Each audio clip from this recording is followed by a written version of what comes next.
Australia versus England. The Ashes is finally here, down under. It's something we all look forward to as sports fans, us cricket fans. Even if you don't support or from either one of those countries, you look forward to this massive test.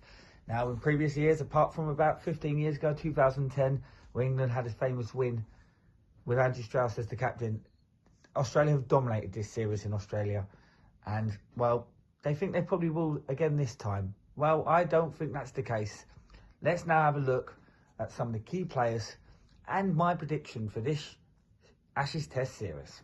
Now, the Ashes is going to take part in Perth, first test, second test in Brisbane, Adelaide, third test, Melbourne, fourth test, Sydney, fifth test. Now, regarding this first test, it's very important for England to take advantage of the fact that Josh Hazlewood and their captain, Pat Cummins, are both unavailable. Will that play a part where England have a fully fit squad, apart from Chris Woakes, who now, I believe, has retired due to his arm injury? England have the best team they could have for this series. They have their first team, and they're a younger team. Now, let's go and have a look at who I think is the key bowler and batsman and the overall star player for this series. Now, let's start with bowlers, and we're going to start with Australia. Now, with Cummins and Hazlewood both out for the first test, and I'm unsure when they are all going to be available, who will be the key man when it comes to bowling? Well, there's a few options, but I'm going to stick to Mitchell Starc. I think with the fact that he's going to lead the line when it comes to pace. Yeah, I know he's had an on and off career, but on his day, he's one of the best bowlers around, and he's had some great success in Australia against England. So for me, Mitchell Starc will be the key bowler. When it comes to England, yeah, look, their bowling attack might not be as good as their batting attack. It's good. It shifts about. Mark Wood's been injured. Brendan Carr, Jack Tong. I'm going to go for Archer. Yes, Archer. His pace in Australia, quick wickets. He's going to enjoy the pace. Look, is he going to play the test? I don't know, but I think he'll make an impact. I think he'll take important wickets. I think his pace will cause problems. So I'm going to go with Jeffrey Archer. Jeffrey Archer. That's a Graham Jones mistake, but we're going to keep rolling. Let's go to the batsmen. When it comes to batsmen, who are the key batsmen? So I'm not going to pick who I think the key player will be. That will be an overall ranking. So I'm going to go for a separate batsman for each team. So Australia, I'm going to go for Travis Head. A very good player, captained the team in one-day series. Very aggressive player, bats at number 5, comes in, normally bats with Smith. They normally build a partnership. He's still a very good player. He's still a relatively young age compared to the rest of their team. And he's someone that's going to be very vital. And I expect him to make some scores. And I expect him to show his quality and his leadership skills in this test. When it comes to England, I'm going to go for Harry Brook. The sack of the same position.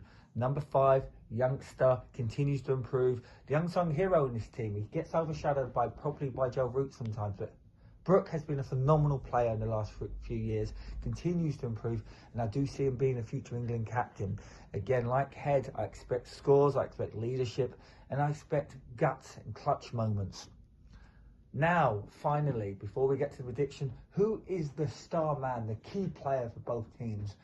It's going to look a bit obvious. Obviously, Australia, I've already mentioned Head, I've mentioned Starc. It's going to be Steve Smith. One of the greatest batsmen of all time, a player that loves playing in the Ashes, home and away. We know how good he is.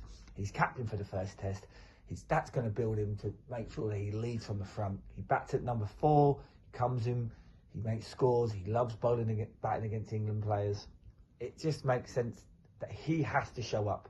And if he does show up, Australia, one hell of a chance of winning this series. And England, well, it's not a surprise. It's going to be Joe Root. Yes, Joe Root's never scored 100 in Australia. That will change this time. The guy continues to get better. He's in the best form of his life. He's the best player in the world. He cemented himself as one of the best batsmen of all time. He scored more runs than anyone playing right now. He's in the top 3 of the list of all time. He's going to come here and he's going to show why he's one of the best of all time. I expect an absolute ding-dong battle when it comes to run scoring between him and Smith. And I think them two are the obvious pick for the star players for each team. Now, score prediction. Now, obviously, I'm an Englishman. I'm going to be biased. I do see some of these tests being draws, and I do think it won't be a 4-0 or 3-1 or 5-0. No way. Australia's too old for that. Their squad's missing key players. They're not as good batting-wise. Labuschagne's not in form. Kajaj has lost a bit of form, a little bit unsure at the top of the order, and I do think that will play into England's hands. They have a very concrete, the same 6 always bat at the top, and that will be the case as long as they keep winning. And for that reason, I do think England will win the test series.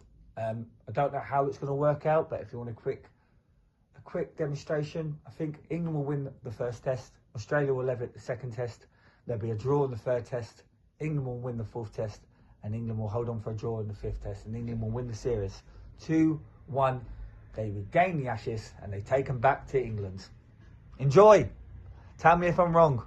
Like and subscribe in the comments. Thank you.